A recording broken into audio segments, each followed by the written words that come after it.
What happens when one of Hollywood's most respected actresses sits down for what should be a routine interview and ends up in the most explosive confrontation ever witnessed on daytime television? Today we're breaking down the shocking moment when Meryl Streep completely dismantled Joy Behar live on The View, leaving the entire studio in stunned silence. This is the kind of raw, unfiltered television that networks pray never happens. But when it does, it creates television history. Make sure you subscribe and drop a comment below because you're not going to believe how this unfolds. The morning started like any other at The View studios. Meryl Streep had been booked for what the producers thought would be a straightforward promotional interview for her latest film. The Oscar winner, known for her grace and professionalism, settled into the guest chair as the cameras rolled and the theme music faded. Joy Behar, sitting in her usual spot, had that familiar smirk playing across her face. The one regular viewers know means she's preparing to stir the pot. "So, Meryl," Joy began, leaning forward with exaggerated interest.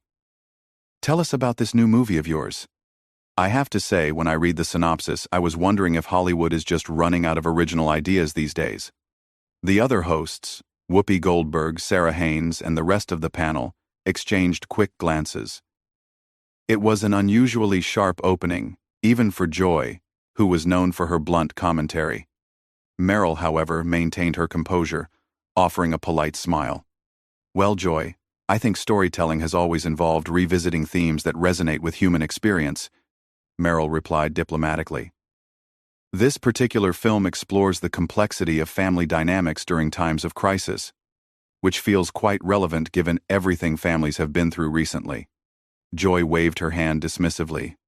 "Oh, please, Meryl. Let's be honest here. You've made a career out of playing the same tortured woman over and over again. The crying, the dramatic speeches, the whole suffering artist routine. Don't you think audiences are getting tired of watching you cry on screen for 2 hours?" The studio fell noticeably quiet. Even the production crew seemed to pause their usual bustling. Whoopi cleared her throat, clearly uncomfortable with the direction Joy was taking the interview. Sarah looked down at her notes, suddenly finding them fascinating. Meryl's smile didn't waver, but something shifted in her eyes. "That's an interesting perspective, Joy. I'm curious, what would you consider authentic storytelling? Because from where I'm sitting, exploring human emotion and vulnerability seems like exactly what art should do." "Authentic?" Joy scoffed, her voice rising slightly. "Authentic would be admitting that you've been coasting on your reputation for decades. You get nominated for everything because it's Meryl Streep, not because the performances are actually that remarkable anymore. It's like the emperor's new clothes, and everyone's too afraid to say it." The tension in the room was palpable now. Cameras continued to roll as the other hosts sat in stunned silence. This wasn't the playful back and forth that sometimes happened on the show. This felt personal, hostile, and completely unprofessional. Meryl set down the water glass she'd been holding and looked directly at Joy. "I see. So you believe that recognition comes from some sort of industry conspiracy rather than craft and dedication?" Meryl's voice remained steady, but there was steel underneath the politeness. "Tell me, Joy, what's your background in performance? What gives you the authority to make such sweeping judgments about artistic merit?" Joy's face flushed slightly. "I don't need to be a chef to know when food tastes bad, Meryl. And I've been in this business long enough to know manufactured excellence when I see it." "This business?" Meryl repeated, her eyebrows raising slightly. "You mean television hosting? Because acting, real acting, requires a level of vulnerability and skill that I'm not sure you'd understand. It's not about delivering opinions from behind a desk." The other hosts were now actively trying to redirect the conversation. Whoopi jumped in. "Ladies, maybe we should talk about the film itself. The story. The characters." But Joy wasn't backing down. "Oh, here we go with the superiority complex. You think because you have a bunch of awards that you're untouchable? But let me tell you something, sweetheart. I've been calling out Hollywood phonies since before you were doing those ridiculous accents in every other movie." Meryl's composure finally cracked, just slightly. "Phonies? That's rich coming from someone whose entire career is built on manufactured outrage and uninformed commentary. You want to talk about authentic? Let's discuss what's authentic about sitting here every day, spouting opinions about subjects you clearly don't understand, while real artists are out there actually creating something meaningful." The words hung in the air like smoke. Joy's mouth opened and closed, for once seemingly at a loss for her usual quick comeback. The studio audience, which had been murmuring quietly, fell completely silent. Even the camera operators seemed frozen, unsure whether they should keep filming this career-ending moment or cut to commercial. Sarah tried desperately to smooth things over. I think what's wonderful about art is that it means different things to different people, and perhaps— No, Meryl interrupted, her voice calm but firm. I think Joy has made her position quite clear. She believes that expertise, training, and decades of craft mean nothing compared to her personal opinions delivered from a position of comfort and safety. It's fascinating, really, this idea that criticism without understanding equals insight. Joy finally found her voice again, but it came out sharper and more defensive than her usual confrontational tone. Don't you dare lecture me about understanding. I've been watching movies since before you were even thinking about acting. I know what I see, and what I see is someone who thinks she's above criticism. Above criticism? Meryl laughed, but it wasn't a pleasant sound. Joy, I've been criticized by some of the most brilliant minds in film and theater. The difference is, those critics understood what they were evaluating. They could discuss technique, emotional truth, the relationship between text and performance. You're offering nothing but personal attacks disguised as professional commentary. The words hit Joy like a slap across the face. Her cheeks reddened as she realized that Meryl had just publicly dismantled her entire approach to commentary in front of millions of viewers.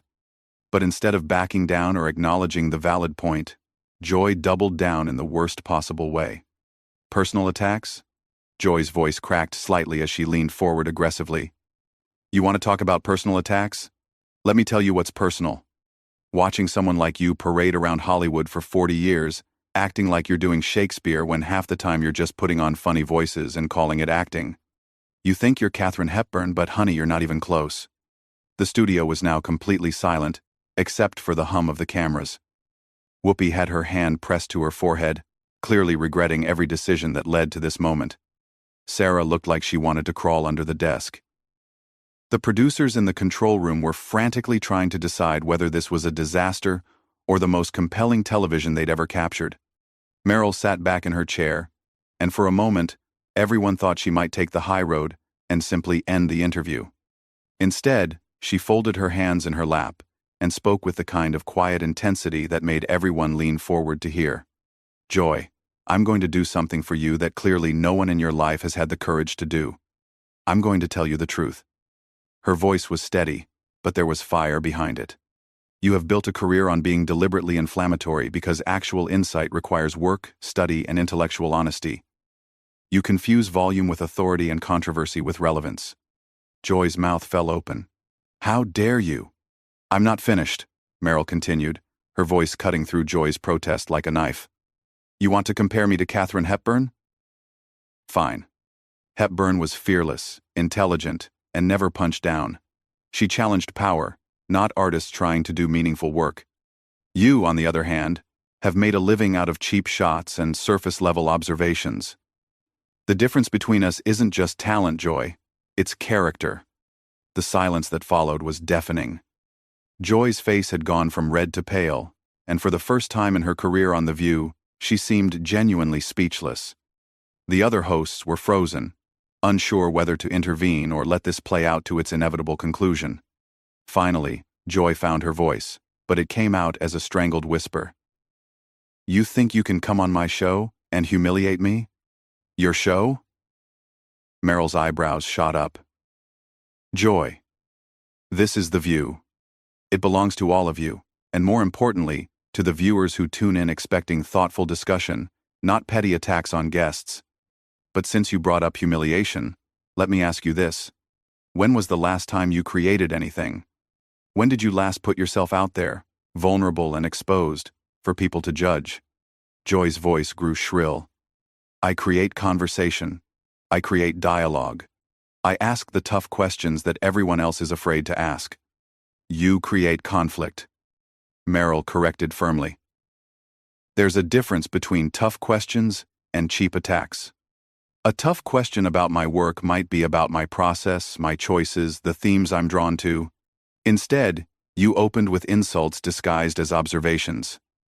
That's not journalism, Joy. That's not even good entertainment. It's just cruel. Whoopi finally attempted to regain control. Ladies, I think we need to take a breath here and maybe... But Joy wasn't done. The humiliation of being called out so publicly had pushed her past the point of rational thought. You know what, Meryl? You want to talk about cruel? Cruel is watching someone your age, still trying to play ingenues in movies. Cruel is pretending that every performance you give is some kind of masterpiece, when we can all see you're just doing the same thing over and over with different costumes. The attack was so personal and vicious that even the camera operators looked uncomfortable. Sarah actually gasped audibly. Whoopi shook her head in disbelief. But Meryl, instead of rising to the bait, did something unexpected. She smiled. Thank you, Joy, she said quietly. You've just proven my point better than I ever could have. She turned to look directly into the camera, addressing the audience at home. Ladies and gentlemen, what you're witnessing right now is what happens when someone is confronted with their own limitations. Instead of self-reflection or professional discourse, we get personal attacks about age and appearance. Joy realized she had walked directly into a trap of her own making. I didn't mean... Oh, but you did mean it, Meryl interrupted, turning back to face her. And that tells us everything we need to know about your character and your qualifications to judge anyone else's work. You think attacking a woman's age is clever commentary. You think ageism disguised as criticism makes you edgy and relevant. Joy was now visibly flustered, her usual confidence completely shattered. I've been doing this longer than... Longer doesn't mean better, Joy, Meryl said firmly. It just means you've been making the same mistakes for a longer period of time. And frankly, if this is what you consider professional behavior after all these years, then maybe it's time to reevaluate your approach. The other host sat in stunned silence as Joy struggled to regain her composure. Her face was flushed, her hands were shaking slightly, and for the first time since she'd joined The View, she looked genuinely vulnerable. But instead of evoking sympathy, her previous attacks had burned any goodwill she might have received. Sarah made one more desperate attempt to salvage the interview. Perhaps we could talk about the message of your film, Meryl, and how it relates to current. Actually, Meryl said, standing up from her chair, I think we've covered quite enough for today. Joy has made it clear that she's more interested in personal attacks than professional discussion, and I don't see any point in continuing this conversation. Joy's voice came out as a croak. You can't just leave in the middle of an interview. Meryl paused and looked down at her with something that might have been pity. Joy, you stopped conducting an interview the moment you decided to make this personal. What we have now is just you embarrassing yourself on national television while I try to maintain some semblance of dignity for both of us. The studio was so quiet you could hear the hum of the air conditioning. Meryl stood there, poised and dignified, while Joy sat slumped in her chair, the reality of what had just transpired beginning to sink in. The other hosts looked like they were witnessing a car accident in slow motion, unable to look away but desperately wishing they could. Joy made one last desperate attempt to save face. Fine. Walk away. That's what people like you do when you can't handle real questions. Meryl paused, her hand on the back of her chair, and slowly turned around. The look in her eyes was pure steel. Real questions, Joy? Let me show you what a real question looks like. She sat back down, but on the edge of her seat, leaning forward with laser focus. Here's a real question for you. In all your years of television, can you name one instance where your confrontational approach actually led to meaningful insight or positive change? Joy's mouth opened, but no words came out. The question hung in the air like a challenge that everyone knew she couldn't meet. Here's another one. Meryl continued relentlessly. Can you explain to your viewers why you think personal attacks constitute professional journalism? Because that would be genuinely educational for everyone watching. Whoopi tried to intervene again. Meryl, maybe we should. No, Whoopi, Meryl said firmly, never taking her eyes off Joy. Joy wanted real questions. These are real questions. They're about professional standards, about the responsibility that comes with having a platform. about the difference between challenging people and simply bullying them. Joy finally found her voice, but it came out weak and defensive. "I'm not a bully. I ask tough questions. Sometimes people don't like that." "There's the problem right there," Meryl said, shaking her head. "You think being disliked for asking probing questions is the same as being disliked for being needlessly cruel. They're not the same thing, Joy. One is journalism, the other is just bad behavior with a television contract." The cameras continued rolling as Joy struggled to respond. Her usual quick wit had completely abandoned her, and she looked around the table desperately, hoping one of her co-hosts would come to her rescue. But Sarah was staring at her hands, and Whoopi looked like she was calculating how many more minutes until commercial break. "Let me give you an example of the difference," Meryl continued, her voice taking on the tone of a teacher addressing a struggling student.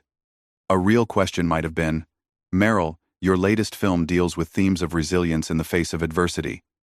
Given your long career, what have you learned about finding truth in difficult emotional territory?"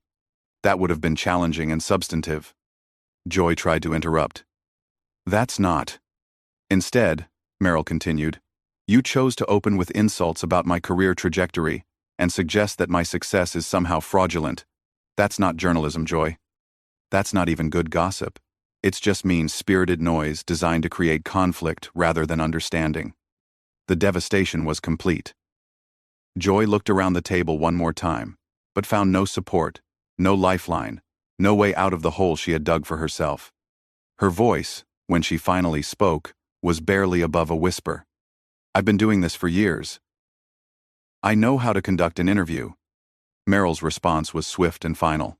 "Joy, knowing how to do something and actually doing it well are two entirely different things. You've been talking for years, but that doesn't mean you've been communicating effectively.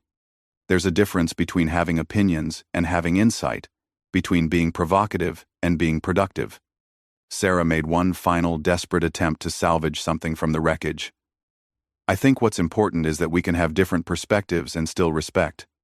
"Respect," Meryl repeated, turning to Sarah with a sad smile. "Yes, that's exactly what's been missing here. Respect for the craft, respect for the guest, respect for the audience who tuned in, expecting thoughtful discussion rather than a verbal ambush." Joy's last shred of dignity finally snapped. "You think you're so much better than everyone else, don't you? You think your little speeches make you superior?" Meryl stood up again. But this time her demeanor was different. There was sadness in her eyes. Disappointment rather than anger. "Joy, I don't think I'm better than anyone, but I do think we all have a responsibility to be better than our worst impulses. Today, you chose to give in to yours. And now you're trying to make that choice my fault." She gathered her purse and turned to face the camera one final time. "To the viewers at home, I apologize that what should have been a conversation about storytelling and art became something much uglier. That wasn't my intention when I agreed to come here today." Joy made one last pathetic attempt to regain control. "Well, maybe next time you'll think twice before coming on a show where we ask real questions." Meryl paused at the edge of the set and delivered the final blow with devastating calm. "Joy, the tragedy isn't that you ask difficult questions. The tragedy is that you think what you did here today qualifies as asking questions at all. Real journalism requires curiosity, preparation, and respect for both your subject and your audience. What you did was none of those things." As Meryl walked off the set, her heels clicking against the studio floor, the silence that followed was deafening. Joy sat there, her face pale, her hands trembling slightly, the full weight of her professional humiliation settling in. Whoopi looked directly into the camera with an expression that said everything about how the show's veteran host felt about what had just transpired. "We'll be right back," Whoopi said quietly, and the cameras finally cut away, leaving Joy alone with the consequences of her own behavior and the knowledge that millions of viewers had just watched her get completely dismantled by one of the most respected actresses in the world. The confrontation was over, but the impact would be felt long after the cameras stopped rolling. Joy Behar had picked a fight with Meryl Streep and lost in the most public and